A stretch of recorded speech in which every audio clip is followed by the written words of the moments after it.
아이고 보십시다. 왜 아직까지 해결이 되지 않았나요? 왜 아직까지 해결이 되지 않았나요? 네.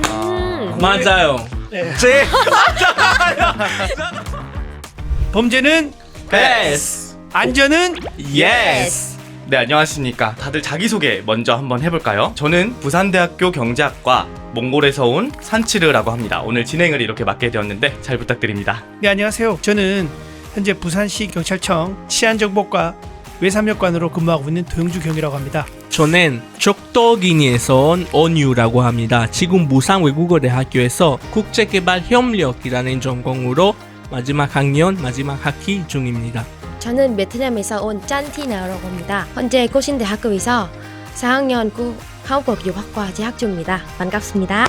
네, 반갑습니다. 그런데 이렇게 자기소개를 들어보니까 네. 온유 씨는 제가 방송에서 한번 본 적이 있는 것 같아요. 아, 네. 여기저기 우연히 출연하게 우연히. 되었습니다. 유퀴즈에 출연한 적도 있으시고요. 네. 아이고, 이거. 오늘 네. 굉장한 대스타 한 분이 또 앉아 계십니다. 네, 오늘 우리가 이렇게 왜 모였냐 하면은 유학생들을 대상으로 한 범죄들이 의외로 많거든요. 그래서 뭘 조심하면 좋을지, 만약 피해를 입었을 때는 어떻게 대응을 해야 되는지 꼭 알아야 될 정보들을 오늘 이렇게 다 같이 공유해 보려고 합니다. 여러분들 혹시 경찰서나 경찰청이나 뭐 이런 데 한번 가본 경험이 계신가요? 네, 저는 있어요. 저도 있어요. 혹시 구체적으로 어떤 이유 때문에 어떻게 해서 가게 됐는지. 저 같은 경우에는 친구가 인터넷으로 뭐 사기 당했으니까 그때 같이 한번 도와주고 싶어서 같이 가게 됐거든요. 저도 같은 경우에는 저 아는 동생이 인터넷에서 휴대폰 구매했거든요. 근데 배송은 계속 안 오는 거예요. 계속 기다리다가 네. 연락도 차단해가지고 그래서 경찰서 같이 갔어요. 그러면 이런 사기가 있을 때는 저희가 어떤 조치를 취하는 게 가장 좋을까요? 사실 네.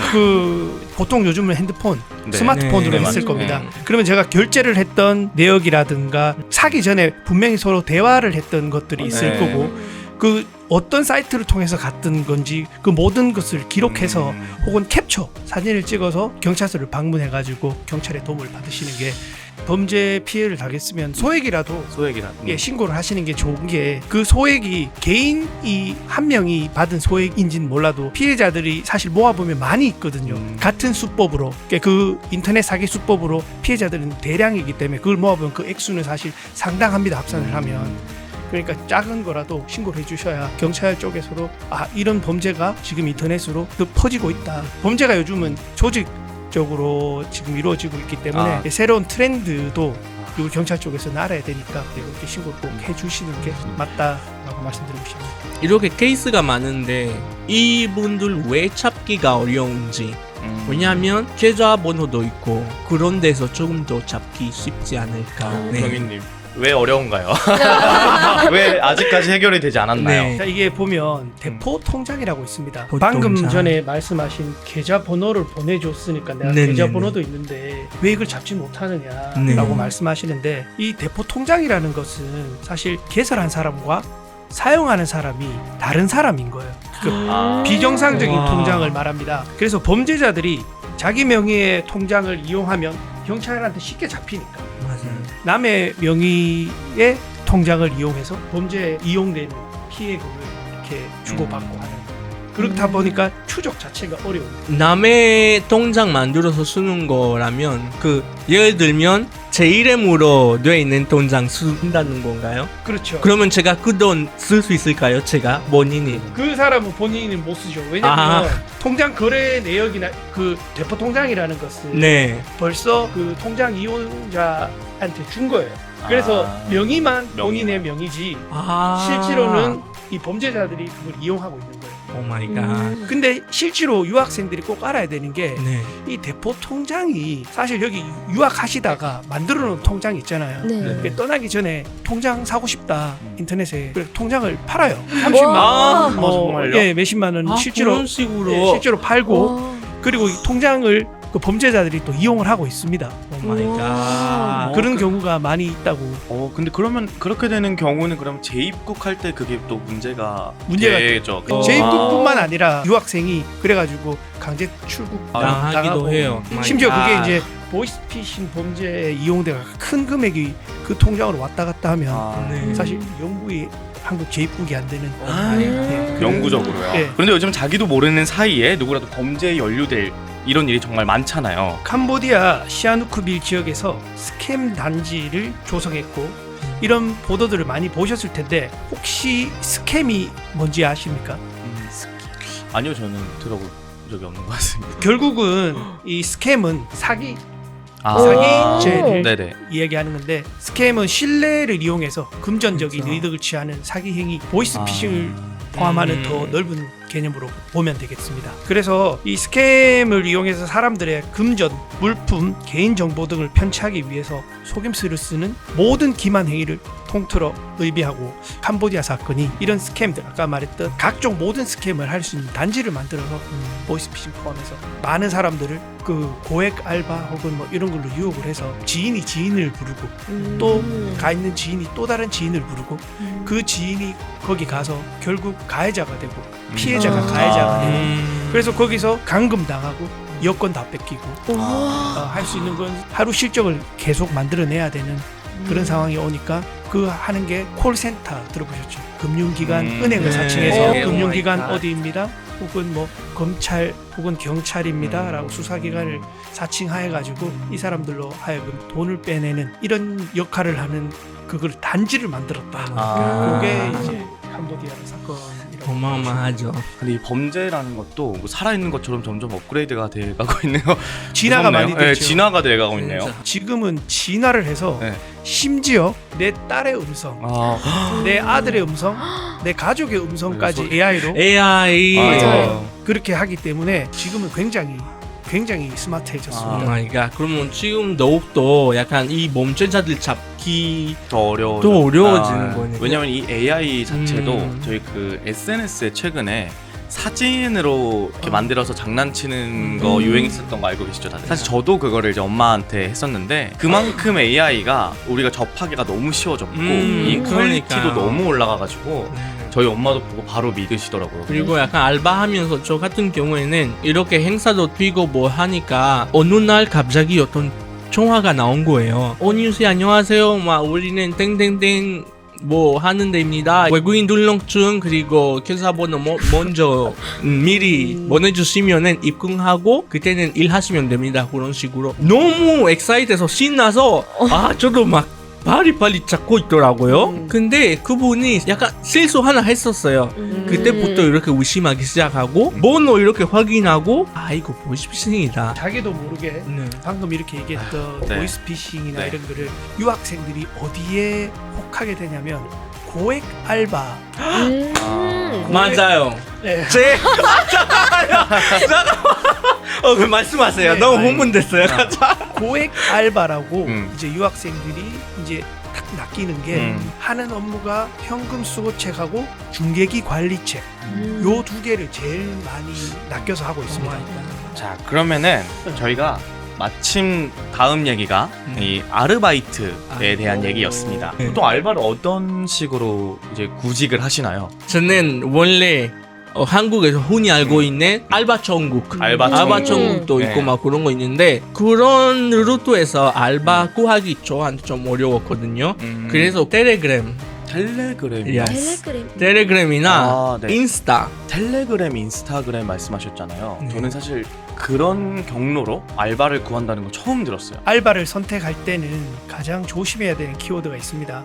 그것은 고액 알바인데 아까 예, 최근에 보이스피싱 범죄 조직이 고액 아르바이트 광고를 낸 뒤에 이를 보고 연락을 온 시민들을 속여가지고 범죄에 가담하게 하는 사례가 아까 전에 제가 많이 증가하고 있다고 했는데 그 유학생도 지금 포함되고 있거든요. 유학생도 포함되고 있는데 실제로 하는 것은 이제 현금 수거책이라든가 중개소 관리책 이런 쪽으로 많이 하게 됩니다. 보이스피싱의 구조부터 알아봐야 되는데 보이스피싱 범죄 조직은 크게 6가지 역할을 분담해서 담당하게 됩니다. 중국이나 필리핀 등 해외 거점을 두고 사무실 운영과 데이터베이스 관리, 그리고 수익 분배 등을 책임지는 총책, 금융기관 혹은 수사기관을 사칭해서 전화를 거는 콜센터, 그리고 대포 통장을 네. 모집, 아까 전에 모집하는 네. 그 방법 설명들 모집, 관리하는 대포 통장 모집책, 그리고 국내에서 피해금을 건네받아가지고 무통장 송금하는 현금 수거책, 그리고 피해금이 입금된 대포 통장에서 돈을 인출해서 해외로 송금하는 송출책,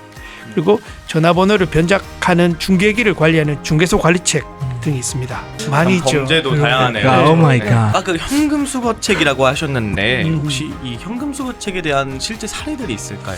예, 실제 사례들이 있습니다. 현금 수거책은 아까 설명드렸다시피 피해자들로부터 이게 돈을 받아서 이제 송금하는 무통장으로 요 역할을 하는데, 특히 아르바이트 알바가 요렇게 제목이 건당 10만 원. 맞아요. 네. 바로 오늘도 본 바로 것 같습니다. 신청하지. 건당 10만 원 택시비까지 지원해 드립니다. 아이고. 클릭을 하게 되면 어떤 거냐면 설명이 자세하게 잘 돼 있습니다. 명품을 대신 구매하는 업체인데 고객들로부터 돈을 받아서 면세점이나 저기 백화점 가는 사람들한테 돈을 전달만 하면 됩니다. 일당 10만 원이고 택시비 따로 챙겨 드리겠습니다. 요거거든요. 그런데 사실 이 명품을 대신 구매하는 업체라며 피해를 당한 이 피해자가 건네는 돈을 사실은 받아서 범죄자들한테 전달을 하는 역할을 하는데, 그 유학생은 그거를 몇 건 했나 봐요. 그래서 범죄 수익이 한 200에서 300 정도 됐는데 그걸로 아마 우리 대한민국 법원으로부터 징역 2년 선고 받으셨더라고요. 그게 실제 유학생 사례입니다.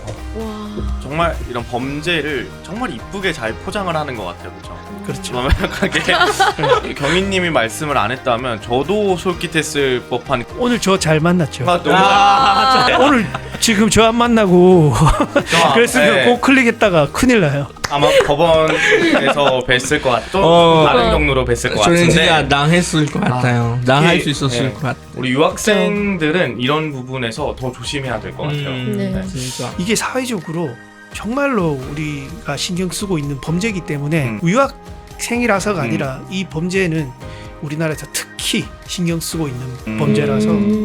근데 유학생분께서 이게 와서 이 범죄를 저질렀다? 이거는 한국인도 지금 처벌은 그쵸, 특히 용서가 안 되는. 왜냐하면 한두 건 이렇게 했지만 진짜 피해자는 엄청난 그쵸. 금액의 네. 돈을 피해를 입기 때문에, 심지어 그렇게 피해 입고 자살하는 피해자들도 그렇죠, 있기 때문에 맞아요. 큰 사회적 문제. 처벌이 두려워서. 중개 관리책이란 건 또 어떤 건가요? 자, 중개 관리책이라는 것은 중개기가 있습니다. 네. 이 중개기라는 것은 해외에서 전화번호가 들어오면 이상한 아까 번호라고 했잖아요. 네. 해외에서 전화를 걸어서 들어오면 070 국번의 인터넷 전화번호를 마치 국내 전화인 것처럼 010으로 바꿔주는 기계인데, 이 중개소 관리책이 이 전화번호 변작을 하는 중개기를 관리하는 역할을 합니다. 요것도 고소득 알바로 유혹을 당하는데, 이 어떻게 했더냐면 고소득 재택 알바, 재택이라는 말 아시죠? 네네. 중개기라고도 얘기를 했어요. 중개기 유지 보수해주면 한 달에 50만 원 주겠다. 그럼 물어봤겠죠. 뭐 하는 거냐고. 배터리 꺼지지 않게 계속 충전시켜주고 유심칩 수시로 바꿔주고. 사실은 무조건 의심하셔야 돼요. 맞아요. 의심부터 해야 되죠. 네, 그렇다면 이렇게 여러 범죄가 있는데 이 범죄들의 공범이 되지 않기 위해선 어떤 걸 특히 주의해야 할까요, 저희가? 아르바이트를 찾으실 때 먼저 취업을 희망하는 회사 또는 업체가 있다면 미리 인터넷으로 검색하셔가지고 믿을 만한 회사인지 아닌지 같은 정보는 꼭 확인하셔야 되고, 둘째는 고수익 단기 아르바이트라는 것은 없습니다. 세상에 저는 없다고 생각해요. 그런 게 네. 있으면 제가 했을 겁니다. 맞네요. 네. 그렇죠. 셋째, 아르바이트 할 사람을 뽑으면서 특별한 채용 조건이 없거나, 예전에는 코로나 핑계를 대셨는데 지금은 독감 유행을 하고 있으니까 그런 핑계를 대면서 면접 같은 절차를 생략하려고 하고 비대면으로 채용하려고 하는 회사, 또 출근 없는 현장직, 재택인데 고수익, 이런 의심해보고, 의심도 하지 말고 그냥 클릭도 하지 마세요. 없습니다. 그런 거는 아시잖아요 지금. 그렇죠. 그리고 넷째는 업무 안내나 지시를 아까 말했던 텔레그램이나 SNS 메신저로만 소통하려고 하는 그런 것도 하시면 안 될 것 같고, 여기서 특히 중요해야 될 건데, 이거는 어떤 이유든 현금을 인출하게 시키든가 혹은 현금을 다른 사람한테 수거하도록 한다든가, 또는 수거한 돈을 다른 사람에게 전달하고 막 이런 업무 있죠. 이거는 반드시 하지 말아야 됩니다. 어떤 다른 것은 어떤 이유가 좀 있을 수는 있어도 이거는 누가 봐도 보이스피싱에 크게 공범이 되고 연루가 크게 아, 큰 역할을 하는 그렇죠. 그 네. 잘 알고도 있었습니다. 아까 주의해야 할 점 말씀하셨잖아요. 그 헌금인 줄 모르면 전달하잖아요. 우리도 피해자인데 처벌 받을까요? 우리도 우울하는데요. 피해자이니까요. 피해자고 모르고 했으니까 모르고 보이스피싱 범죄에 공범이 됐다고 해서 우리가 처벌받는 게 너무 억울하다고 말씀하시는 것 같은데 지금 대한민국에서는 보이스피싱을 굉장히 심각한 범죄로 지금 취급하고 있고 사실은 10년 이하의 징역 또는 2천만 원 이하의 벌금에 해당하는 그만큼 중한 와. 범죄입니다. 그리고 몰랐다는 주장만으로는 무죄가 되기 어렵고 초범 처음 하는 사람 네. 혹은 단순 가담자도 실형 추세로 보시면 되겠습니다. 네, 지금 이 영상을 보고 계신 여러분들을 위해 저희가 따로 준비를 했습니다. 이런 경우는 조심하세요. 면접 없이 채용하는 회사라면 노. 휴대전화 메신저로만 연락, 업무 지시한다면 no. 지나치게 좋은 조건 제시한다면 no. 만약 뭔가 의심되는 일을 겪었거나 피해를 입었다면 즉시 112 혹은 1301로 전화하시기 바랍니다. 고맙습니다. 갈수록 범죄가 지능화되고 있지만 적어도 몰라서 피해를 당하는 일은 없어야겠습니다. 자, 그러면 우리 다 같이 함께 외쳐볼까요? 범죄는 패스. 안전은 예스!